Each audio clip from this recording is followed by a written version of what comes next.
would lead to serious consequences. Could you please provide advice on how I can manage my prayers? As far as prayers are concerned, for an adult Muslim, it is compulsory that he should pray all 5 times Salah. There is no excuse. He cannot miss.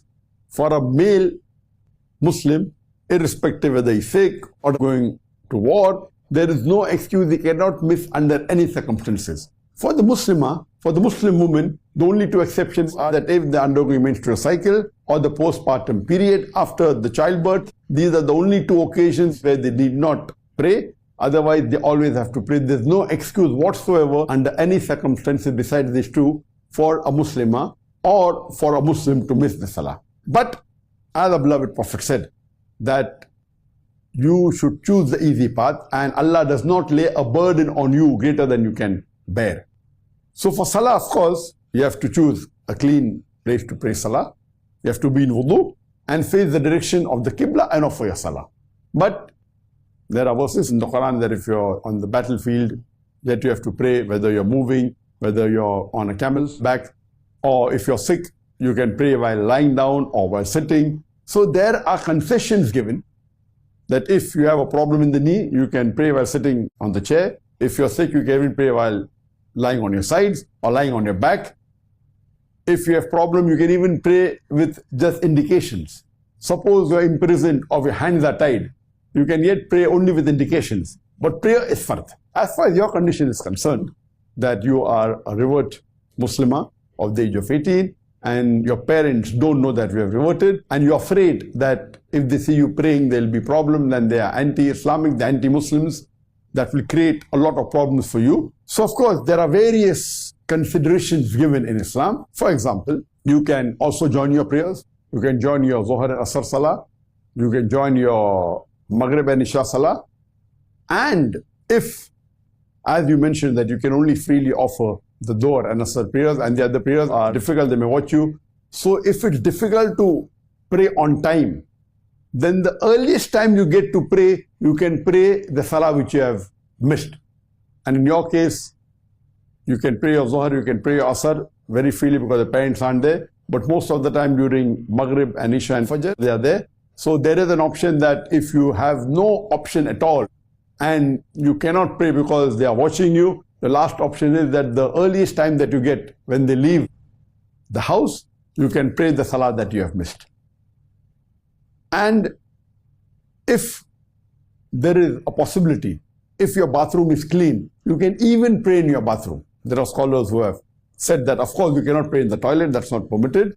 But in the bathroom is a clean place. If it is a clean place, you can yet pray there if it's clean, and yet you can offer your Salah there.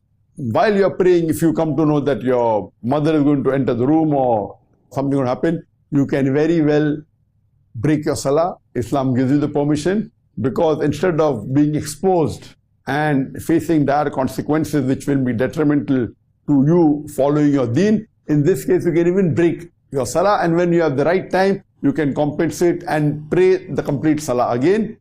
This is permitted because praying Salah is a fard. But if you know that there's a danger, and for example, while you're praying and you come to know that someone is coming watching, of course you can do some other act and you can break your Salah. You can see to it that you prevent your family members from coming to know they're praying Salah. All these are permitted. But you should always offer Salah. And for a person who has reverted or who has converted, but natural praying complete Salah in Arabic is the best. But the minimum requirement is Surah Fatiha.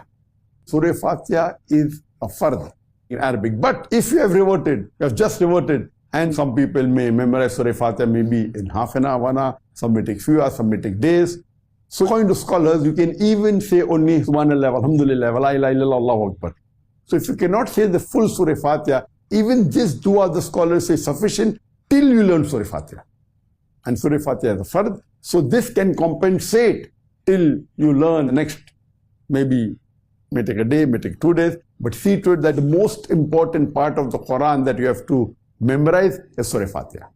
And then of course, Allahu Akbar is very easy. Then what you say in the ruku or the sujood, Subhana bin Adi, Subhana bin Allah, and Assalamu alaikum wa rahmatullah, Assalamu alaikum wa rahmatullah. These are few things which are very easy to remember. And with this also you can complete your Salah. You can do the dua in your own language also if you don't know Arabic or don't know the dua, but make it a point that you learn all the Arabic, the minimum that you can, you should learn. So actually, basically, if you're a new Muslim, to start offering salah, you can even memorize in half an hour the small things which I mentioned. And you can start offering salah and it will be accepted.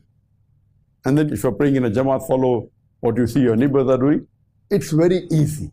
And then, not that you have to memorize long surahs, that you can do later on. Read Surah Fatiha, and as I mentioned, only the few parts, that is Allahu Akbar, or Subhana bin Azim, Subhana bin Allah, what you do in the ruku, what you do in the sujood, Assalamu alaikum. With this you can complete your salah, almost all of it. Then you can maybe memorize 3 or 4 short verses of the Quran, maybe the 3 Qul, maybe Surah Kawthar. These are small surahs, Surah Al-Asr. So the shortest surah is Surah Kawthar, and then the second shortest is Surah Al-Asr. Hardly 3 verses. Surah Kawthar is only 10 words. So you can start with this. Of course, Qul Huwallahu is one of the most important surahs after Surah Fatiha. Then learn Surah Asr, Surah Kawthar. You can, alhamdulillah, offer almost all of the salah. But as I mentioned, in your case, see to it that you do not miss a single salah. As far as possible, pray on time, pray in the right way, that is in a clean place, facing the Qibla, doing your wudu. If, for example, you have a problem, you can't do wudu and you'll be exposed, no problem, you can even do tayammum. So there are various options and facilities given in Islam not to overburden a Muslim or a Muslimah. But praying is a fard to the best of your ability. See to it that you pray, don't miss any salah. If the time goes, as soon as you get the time, see to it you compensate for all the salah that you have missed, and inshallah Allah will accept it. And I pray to Allah subhanahu wa ta'ala that may Allah give hidayah to your complete family, to your parents, so that they understand the truth of Islam and they accept it, and inshallah Allah put you in Jannat al-Firdaus.